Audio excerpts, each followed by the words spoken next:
school personnel that there would be a school shooting at 5 different schools and that Apalachee would be the first. Law enforcement gave an update a little earlier. We're expecting a lot more details on what they know, the latest information, but what we were hearing is that 4 people shot and killed here at Apalachee High School. And we look over our shoulder, you can see this large law enforcement presence that is on its way. It is a slow walk, a very deliberate walk from Apalachee High School, where there has been this tragedy, to these cameras, where they will be offering some new insight into what they've learned here. And you can only imagine what's the tales from inside that store. I am just watching the body language, Yeah. Blair. Just the body language alone is giving me a sense that the tone is going to, number one, be somber. We do know that there were 4 people killed. The question is, will they have the next of kin been notified, and will they share that information? But it's a very deliberate walk. The faces are somber. They're actually looking down at the ground while they're walking. I anticipate that this press conference, it may be gut-wrenching. Law enforcement, they've seen what they've seen inside of the school. We don't know what type of weapon was used, at what point, how close was the student when they shot the victims? Was it at point range? This crime scene is massive, and what they have seen is probably unthinkable. But as they approach the podium, we're preparing to hear their statement. We know local law enforcement is here. We know the FBI is here. GBI is here as this news conference is about to get underway. And as they start to take the podium and give us an update, let's go ahead and take it live now as this is about to begin. Director of the Georgia Bureau of Investigation, and we wanted to come back this afternoon and present you with a little more of a timeline of the events that have taken place here today and what we know up to this point with the investigation. At approximately 10:20 a.m. this morning, the Broward County Sheriff's Office received alerts about reports of an active shooter and radio traffic from school resource officers concerning the same concern, or having the same concern. Within minutes, law enforcement was on scene, as well as 2 school resource officers assigned here to the school, who immediately encountered the subject within just minutes of this report going out. Once they encountered the subject immediately surrendered to these officers, and he was taken into custody. Additionally, what I want you to know as of now, there are 4 individuals who are deceased from this incident, 9 that have been taken to local hospitals with various injuries. Of those that are deceased, 2 were students and 2 were teachers here at the school. The priority right now for us within this investigation is to gather all the facts, to make sure that we're accurate with it, because this is a murder investigation. As the sheriff mentioned earlier this morning, the shooter is in custody. His name is Colt, that's C-O-L-T, Gray. He is a 14-year-old student here at the school, G-R-A-Y. He is a 14-year-old student here at the high school. Again, he has been taken into custody.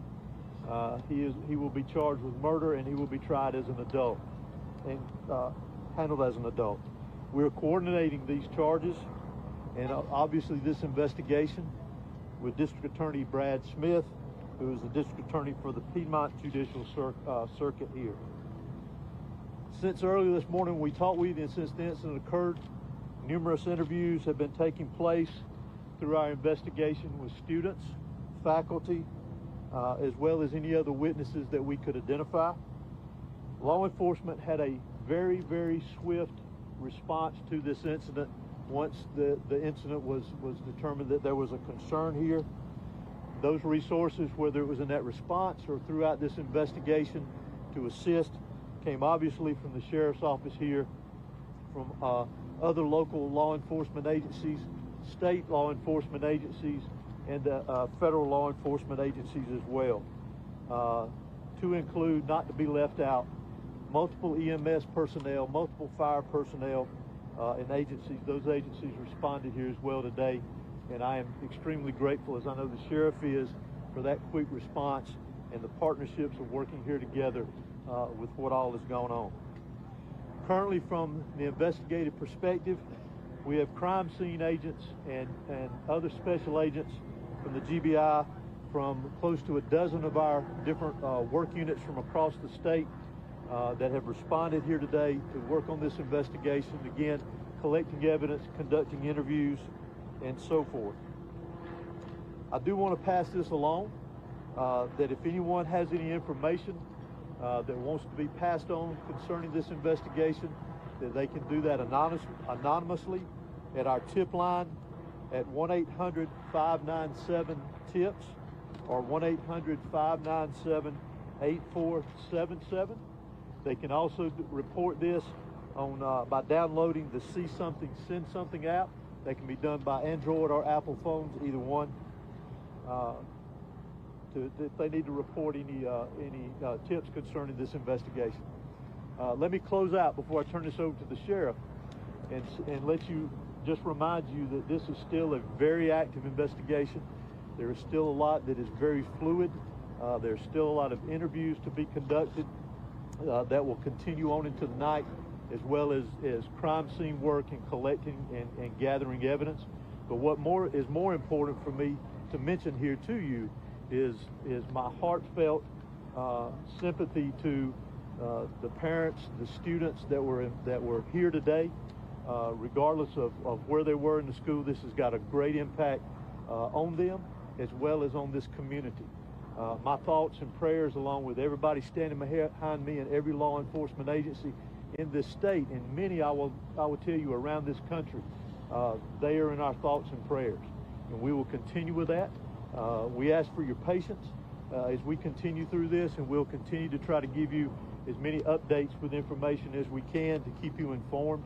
But thank you for being here. I'm now going to turn it over to Bexar County Sheriff Judd Smith. Thank you. Director, would you spell your name, please? H-O-S-E-Y. Thank you. Good afternoon. I'm Sheriff Judd Smith of the Bexar County Sheriff's Office. I never imagined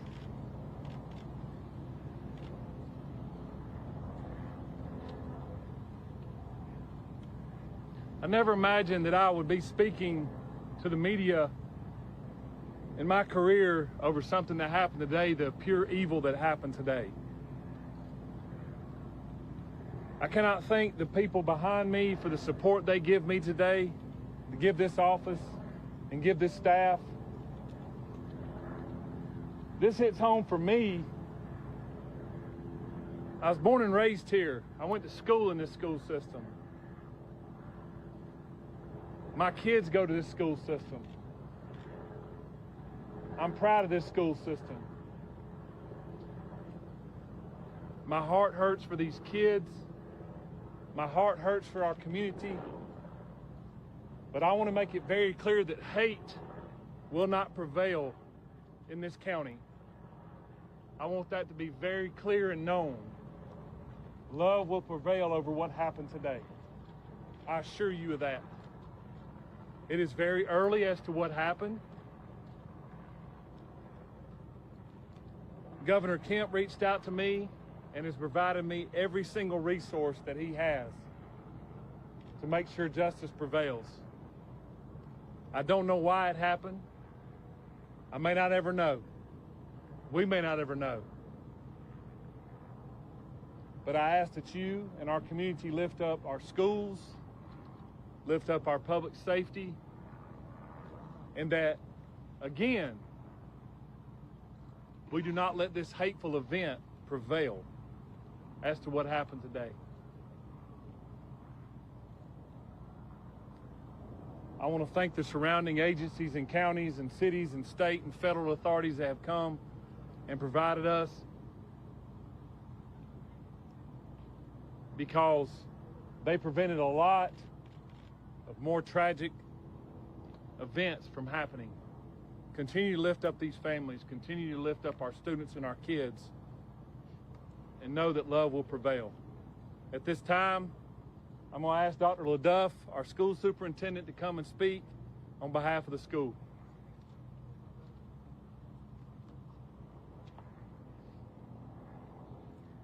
Good afternoon. I'm Dallas LaDuff. I'm the superintendent of Bexar County School System. I want to thank the Bexar County Sheriff's Office and all of our law enforcement partners for their swift response today, along with that of our staff. I'd also like to thank our community for their response and patience as we work to reunify the students with their families here today and secure the rest of our school campuses. Our schools will be closed for the remainder of this week as we cooperate fully with law enforcement to get answers to the many questions that we all have about this incident here today. But as we are closed, our central offices will remain open, where we will have grief counseling available for our community every day this week and thereafter as we support each other through this terrible event. In closing, I just want to say to our community, as a school system, we are here for you, we support you, and we are ready to get you any support that you may need as we grieve through this together. Thank you. Sheriff, if you're saying hate will not prevail in this community, are you investigating this as some sort of hate crime? Well, shortly, if someone decides to take a firearm into a school where kids are given an education or entitled to an education and want to harm others, to me it's hateful. Sheriff, can you talk about the initial interaction between whoever was able to stop the shooter? Can you describe that to us? How did it go down? What exactly happened for us? Obviously, the shooter was armed, and our school resource officer engaged him. And the shooter quickly realized that if he did not give up, that it would end with an OIS, or an officer-involved shooting. He gave up, got on the ground, and the deputy took him into custody. Sheriff, any idea how the weapon got inside the school, and was there any warning that this was going to happen? Not that I'm aware of. Again, very early, and we're still looking into that, whether or not, or how he obtained it and how he got it into school. Have you been in touch at all with his parents or his family to learn more about what led up to these moments? We have. Any information you can share? No. What kind of weapon was It seems like you have a large Hispanic population. Have you been able to communicate with the people in their language to make sure that everybody knows what's happening? Yes, sir, I have. The school and our office has people that speak in Spanish, and they have spoke to those folks as well. Yes. How is Sheriff, video is the surveillance shooter helping the sheriff? speaking with the law enforcement now? Sorry. Is the shooter talking, and is he saying why? The shooter was interviewed, and he was speaking with our investigators earlier, along with the GBI. How is Sheriff, he said video why? surveillance? How's that helping the sheriff? It is helping our investigation. Can you say Sheriff, is this Reports of threatening calls perhaps made to the school prior to the shooting, is that accurate? None that I'm aware of. Were all 9 injured victims shot? In some capacity, yes. Sheriff, can you tell us about the 2 individuals deceased and was one targeted? We don't know of any targets at this point. Sheriff, what kind of weapon was used? Have you identified the weapon? We have not identified that at this point. No. Sheriff, is there a connection? This is the last question I'm gonna take. Sheriff, is there a connection between the shooter and the victims? None that I'm aware of. Was this a student here? I know that you have a lot of questions about the student and that we mentioned that we identified earlier. Keep in mind that that's part of our investigation, that we're looking into every aspect of that individual, his connection here at the school. Obviously, as I mentioned earlier, he was a student here. So as part of our investigation, we're looking into all aspects, current and prior, involving that individual. Can you tell us how many rounds were fired? Can you tell us how many rounds were fired? Do what? The shooter is a student. Yes. When can we expect the We do not know how many rounds. Director, has that shooter had any past history with law enforcement? For now, this is the information that we have. It is an active investigation. I assure you, we do plan to come back out here in a couple of hours. Please make sure you're following the GBIX page. That's where we're going to be putting the updates. If there's anything that's new, we'll make sure that we share that information. It's still very early. Investigators have a lot of work to do. We appreciate your patience. Do expect another in-person news conference out here in the next few hours. Monitor the X page, and we will be sure to update you accordingly. Thank you. And that's the on x.com. Yes. Thank you. Okay, thank you.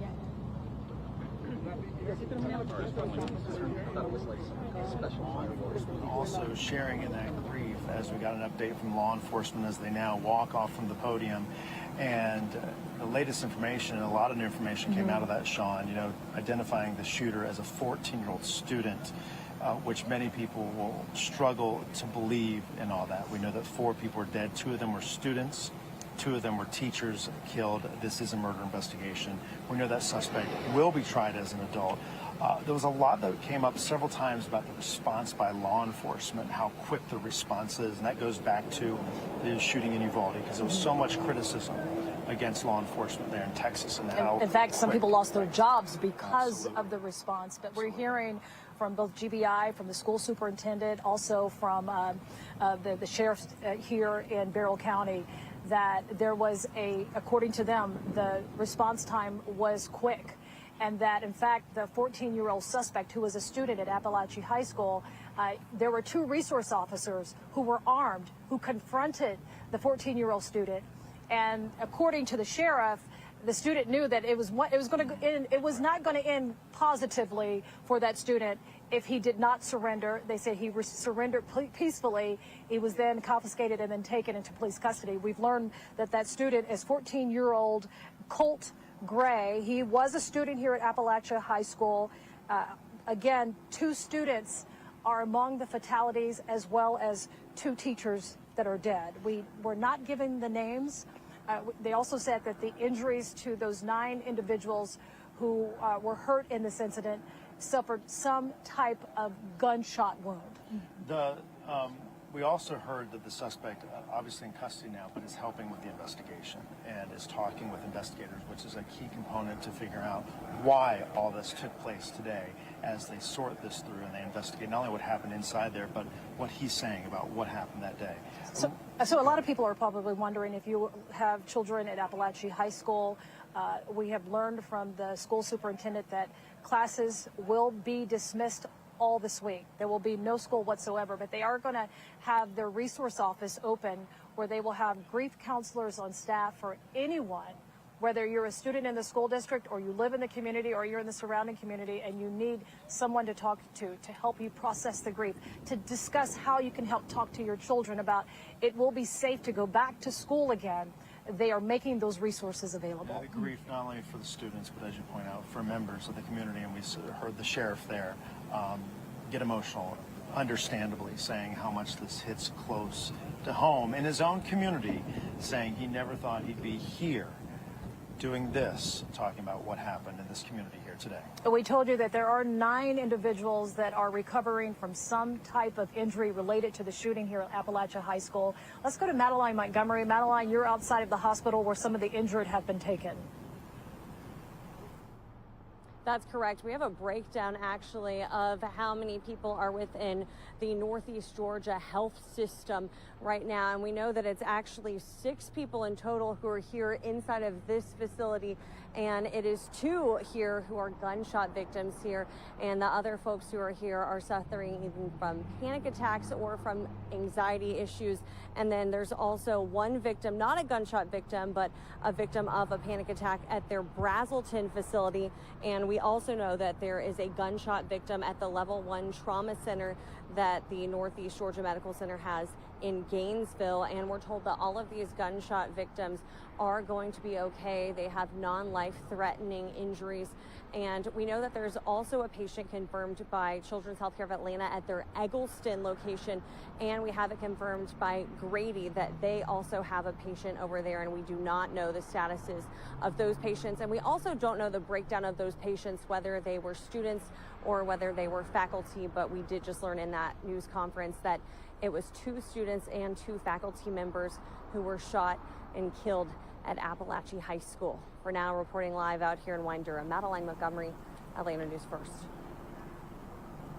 Thank you, Madeline. And that we've also heard from Governor Brian Kemp. He is very closely watching the situation that's developing here at Appalachia High School.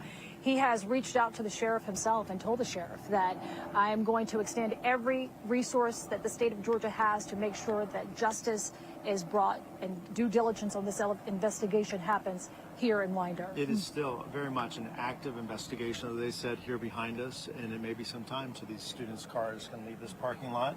And you see the fire trucks behind us, law enforcement, EMS out there. It is going to be some time that they're out here investigating. We just heard that news conference update from law enforcement. Let's bring in our Adam Murphy, who was also, you were there, Adam, and I'm curious what stood out to you as we got that update.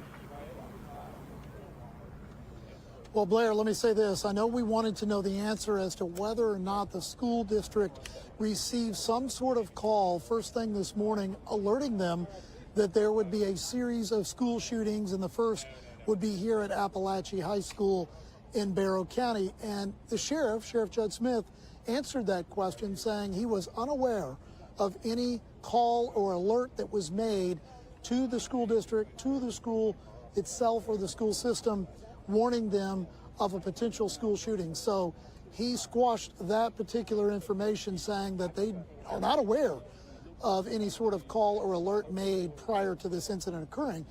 He did say the shooter walked in the building. He was armed. They did talk about another thing that I had brought up. One of the questions we wanted answers to was, were the two assigned resource officers here? Were they at the school at the time this happened? And did they act on the active shooter that arrived in the building? And the answer was yes. You heard the sheriff talk about the fact that one of those school resource officers encountered the shooter almost immediately upon coming into the school and was able to stop the shooter from firing off more shots, basically saying it's not going to end well for him if he continued. He negotiated with this gunman and then took him into custody, and that clearly must have saved many more lives based on what was going on in such a short period of time. Now, I also made some other notes here. I want to refer to the notes that I have. The sheriff talked about hate. He said hate will not be tolerated in Barrow County or in any of the schools or school system itself in this county, and love and justice will prevail. He said this is personal to him because he went through this school system. He has children in the school system as well, and his heart hurts for the students and the community. Now, he says, Sheriff Judd Smith went on to say he doesn't know why it happened, and we may never know why it happened. We hope their investigation will lead to some answers, and knowing that the gunman is in custody and alive, we may get eventually, not right away, but we may get some detailed information as to a motive and what led to all of this. Now, the sheriff said there was no indication that the gunman was targeting anybody in particular. And we do know 2 staff members and 2 students died after the gunman opened fire. School being closed for the rest of the week. Grief counselors are being offered up at the district offices as well. And, you know, one of the quotes I have here from Sheriff Smith, he says, I never imagined that I would be speaking about pure evil. He talked about, you know, this is where he grew up and this is his hometown, and he never imagined that he'd walk before a set of dozens of news cameras and speak to the public, speak to the media and everyone else about pure evil. So a very tragic day for many people in this community. We hope to continue to get new information because we are being told by the GBI that they will provide another update within a couple of hours, guys. Thank you so much. And Adam, we've also learned that school, as you mentioned, will be closed for the rest and the remainder of the week because this is now an active murder scene, according to the sheriff of Barrow County. And we've learned just the community of Winder how it is coming together to help those who are trying to just process this unmeasurable loss that they are having right now. The United Methodist Church here in Winder is going to hold a prayer vigil and also opening up the church doors for those to come in and just to help process their grief. Yeah, the school also offering the grief counselors for those who need it throughout this week. And keep in mind, school just started here 3 to 4 weeks ago. And, you know, tonight as people start to digest this across the country, but you have to think about the families here in Barrow County that are trying to understand this, knowing that 2 students and 2 teachers will not be coming home to their loved ones tonight because of the tragedy here today. And it was an act that was, according to the sheriff and GBI, saying that the shooter was a 14-year-old student here at Appalachia High School. So this is someone that many of these students and the faculty knew, and that is even harder to process. No stranger here. We're going to go back to you, Tracy and Carly, inside the studio. We're going to continue. There's still a lot of parents out here. There's still tons of cars trying to be reunited with their families. So it's like a traffic jam out here, for lack of better words. This is a very active scene for both law enforcement and for families trying to reunify with their loved ones. And Sean and Blair, certainly a lot of those families and you at home trying to garner more information. We did get some from that press conference, mainly about the suspect. A lot of people wanted to know that. The shooter, 14-year-old Colt Gray, a student at Appalachia High School, will be charged with murder, will be tried as an adult. What we did not learn, Carly, is the weapon, what kind of weapon it was and how it made its way into that school. We do want to check in with Atlanta News First investigative reporter Sierra Cummings in studio right now. And there are a lot of these instances on school campuses across Georgia. Yeah, we've been tracking the data. The numbers would disturb any parent. We learned that 14-year-old shooter, suspected shooter, was a student at the high school, like you said. While we don't know what type of gun police say he had, we do know that the state of Georgia, the Department of Education, tracks all reported weapons incidents across campuses, including gun-related cases. I want to show you some of the numbers based on 2023 confiscations. According to that state data, 193 times a student was disciplined for having a handgun on campus. There were 79 times a student was disciplined for having another type of firearm on campus, like a shotgun, and a total of 18 students in trouble last year for having a rifle last year.